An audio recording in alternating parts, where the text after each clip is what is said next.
Good morning. Good morning. Thank you very much. Thank you for that very kind introduction. And since you put a politician in front of a mic, I'm going to ask you just to let me take 30 to 45 seconds on a subject that may not directly seem like it affects the labor movement, but I'm wearing a little ribbon today, recognizing what happened a couple days ago in Orlando.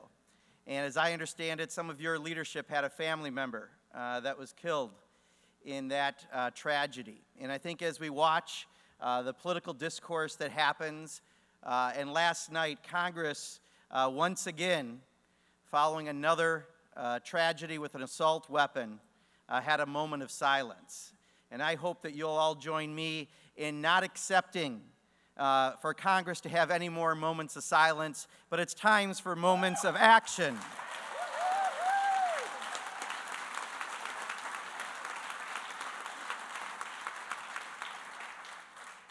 There may be blood on the streets, but if we do nothing, there is blood on the hands of Congress. And I ask you, please reach out to your members on that issue as well. I am extremely honored to be here in front of Communication Workers of America. This is a union I work with not only, I think, on a regular basis on a multitude of issues, but I do want to thank President Shelton, thank some of the staff, Shane Larson, Dan Maurer, Jody Calamine, and the rest of the excellent staff they have.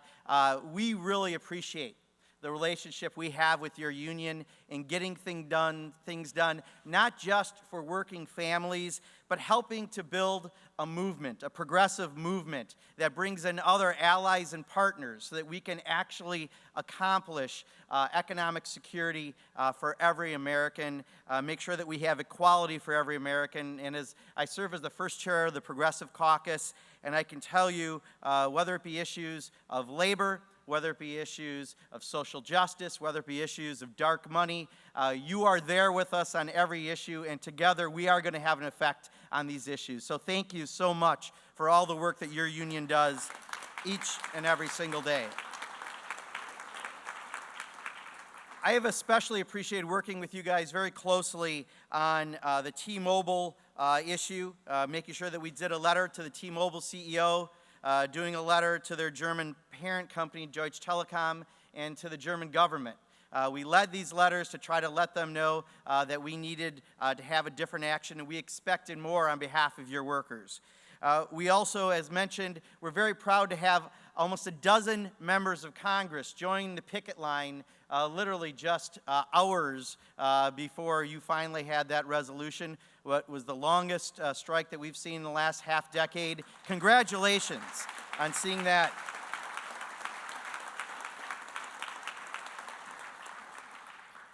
You know, my background, just to give you a little idea where I come from, I grew up in Kenosha, Wisconsin, and I've got a bunch of my Wisconsin colleagues here, and so proud to have them here with us. Kenosha, Wisconsin is a town that was a UAW town. We had American Motors, was the biggest employer. Thousands of our neighbors, our family members, our friends worked at American Motors. We made Pacers and Gremlins and even cars that people bought. Then that became Renault. Then that became Chrysler. Then that became nothing. And I watched the thousands of people that lost good family supporting wages have to figure out their lives in the light of that. So that's my life experience. And secondly, my father had a union printing shop down in Kenosha. When I graduated from college, about a year after I graduated, I started a union printing shop, part of the Painters and Allied Trades. It is important to me because I know how important the union is to all those family members and friends and neighbors that I had growing up. Having that wage allowed you to have opportunities for your family, send your kids to college, afford that family vacation, maybe even have a snowmobile or a boat, just something, because you had a good family supporting wage.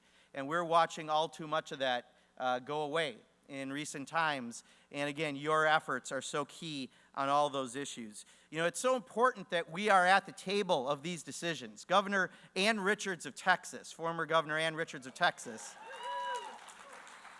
always had a famous saying, if you're not sitting at the table, you're likely on the menu. And we have to live that and breathe that every single day on every issue we work on, because it's so important that we're heard. Because trust me, half of my colleagues, a majority of my colleagues, are millionaires. I am not. I am guessing we don't have a lot of millionaires in this room today with us either. But for us to be heard, we have to have our collective voices be heard. And that's why we have the union. And we have to fight for that every single day, because trust me, there are a lot of people fighting to make sure that we don't have those voices. So we need to celebrate our union on a regular basis. There are a few things that I just would like to share with you today, the little bit of time that I have, about issues facing Congress that I think will be of relevance. One is talking about labor law overall, how to make sure that it works for every working person. Second, I'd like to talk about corporate governance and tax policy reform, because as you can imagine, as you talk about all the special interests in Washington, we've got a lot to fight to make sure that we're heard, working people. And finally, talk about trade policy, one that supports the American worker and doesn't send jobs overseas and doesn't depress our wages here in America.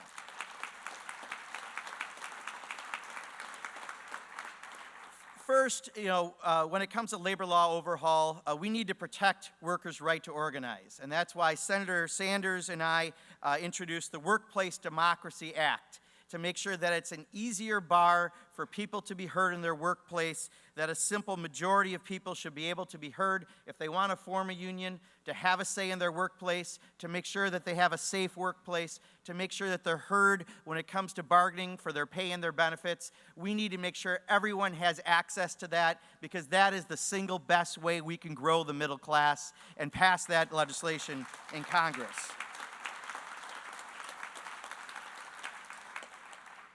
The other bill that we are fighting hard for in Congress, I think that goes hand in hand, is the Wage Act. And I'm a co-sponsor of that. But that's a bill that Representative Bobby Scott, who's the ranking Democrat on the Education and Labor Committee, now called Education and Workforce, soon to be Education and Labor again, when we take back the majority. Absolutely. That bill would triple the back pay that employers have to pay workers who are fired or retaliated against by their employers, regardless of their immigration status when you're organizing.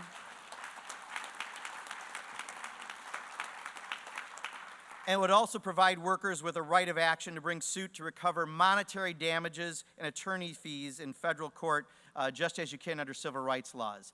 Those two bills, making it easier to form a union, to be heard, and easier to stop employers from unfair practices while you're trying to form that union, are really at the cornerstone of how we can try to help, at least in one area, of allowing workers to be heard in their workplaces, and they're vitally important. So any efforts you can do among those two, and I know your union has been at the forefront of doing that, but you personally, taking that back to your member of Congress would be extremely helpful.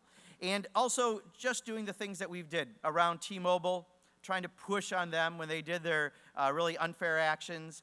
We led a special order hour at the Progressive Caucus against the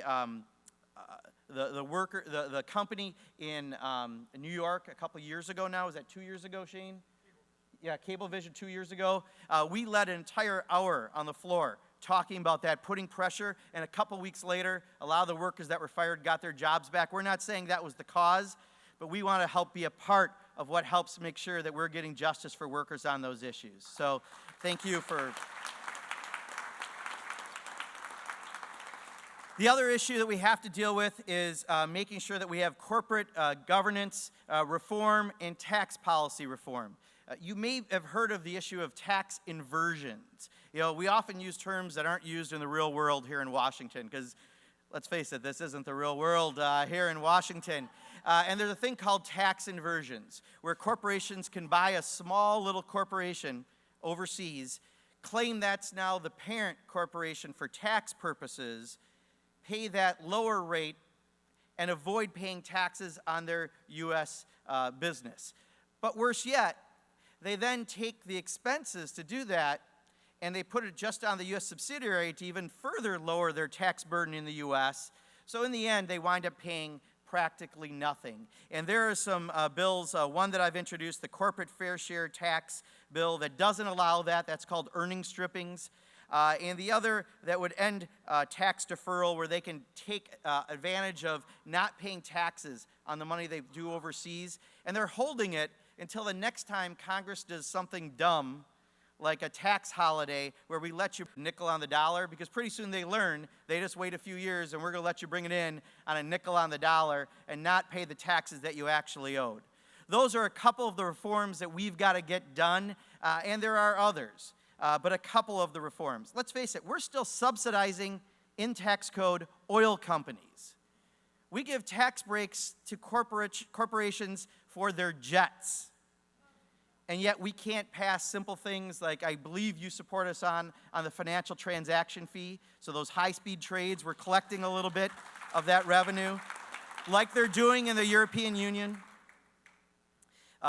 Those are some of the things we need to deal with. Also, there is a new term out there that I hope gets understood more than the very long word that it is, but it's the financialization of the economy. And there's a great new book called Makers and Takers by one of the editors of Time magazine. And what the premise is, and what we're seeing all too often in companies, including companies like Verizon and others with their corporate leadership, is that what's happened is we are watching not banks giving money to small businesses so they can grow the jobs and grow their businesses in the community, but they're investing back in the financial markets. And they find ways to not pay their CEOs additional pay that would be taxed on. Instead, it comes in the form of benefits. And there is a measure right now, the Securities Exchange Commission has submitted a request for information on this buyback closure regime. I want to give credit to Senator Tammy Baldwin from Wisconsin, who's been one of the people leading this conversation. But so much of compensation now is hidden through these stock performance metrics, and they're not on the tax rolls. We need to address that, because what happens in the end is you and I wind up paying our taxes, the small businesses in our community pay their taxes, and these big corporations hide their taxes overseas, and their CEO hide their pay and don't pay their fair share. And we need to make sure that everyone is paying their fair share in this economy.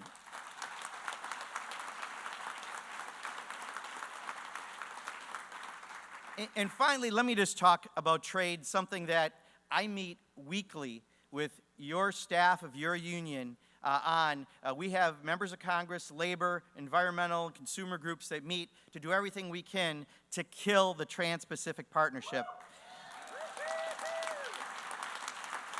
Let's face it, this is not about trade. There are 23 chapters to the Trans-Pacific Partnership. It makes up 40% of the world's gross domestic product. You want to get this right, not just fast. And this bill before us would have huge ramifications. In that 23 chapters, about 5 of them are actually about trade. The rest of them are about rewriting corporate rules for the entire global economy. This is about allowing tribunals of corporate lawyers to supersede our local laws. So in Wisconsin, when I was in the state legislature, and Ann knows this because I've worked with her since I had hair on my head in politics, we passed a law that was called the American Jobs Act, different than the federal one. But it said that taxpayer dollars had to go to services spent in the U.S., so we didn't have call centers in India for people on food stamps in Wisconsin. All right?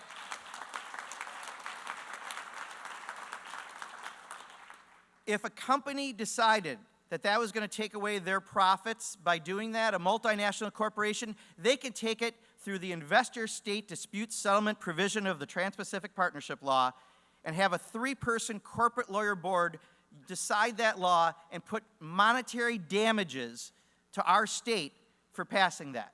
Now think about that. People who work for a corporation as a lawyer on Monday, on Tuesday are the fair arbitrators of the law, and on Wednesday, they go back to work for that corporation. Can you guess how that ruling is going to be? That's part of the Trans-Pacific Partnership. We know that when you try to have a bill that puts Canada and Vietnam in the same bill, you just don't have the same labor practices. We pay a minimum wage in Vietnam of pocket change an hour.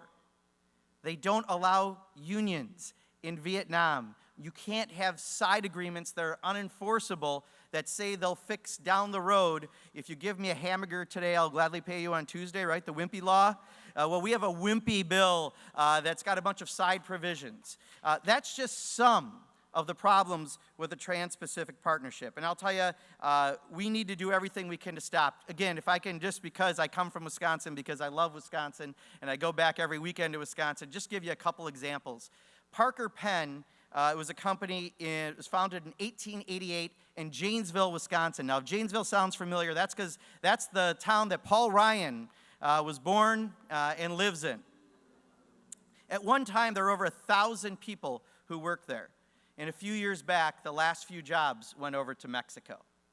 That's the effect of laws like NAFTA and CAFTA and all these other trade deals, that we see more jobs leave the United States and more of our wages depressed here. But let me just give you a very recent example in a very small county in my district. I have Madison, Wisconsin. That's about a third of the district, and people have heard of Madison. But I also have Lafayette County. Lafayette County is one of 72 counties in Wisconsin, but it's so small and so rural, it's one of 2 counties in the state that doesn't even have a stop-and-go light, all right? The growing population is Amish, all right? So this is a very rural, small community. The biggest city is Darlington, population 2,400. Well, recently, they had a company that does auto parts that left to go to Mexico because of bad trade deals with 36 employees. Now, 36 employees may not sound huge to a lot of people, but 36 jobs in a population of 2,400 is like losing over 3,600 jobs in Madison, Wisconsin. It's still having an effect daily across the Midwest, across your states, and that's why we have to do everything we can to fight and kill the Trans-Pacific Partnership.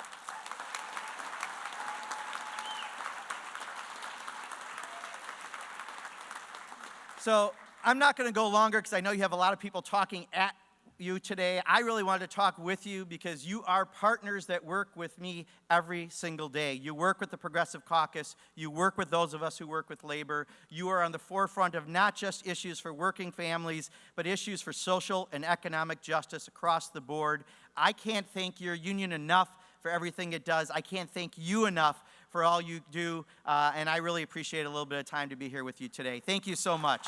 Appreciate it.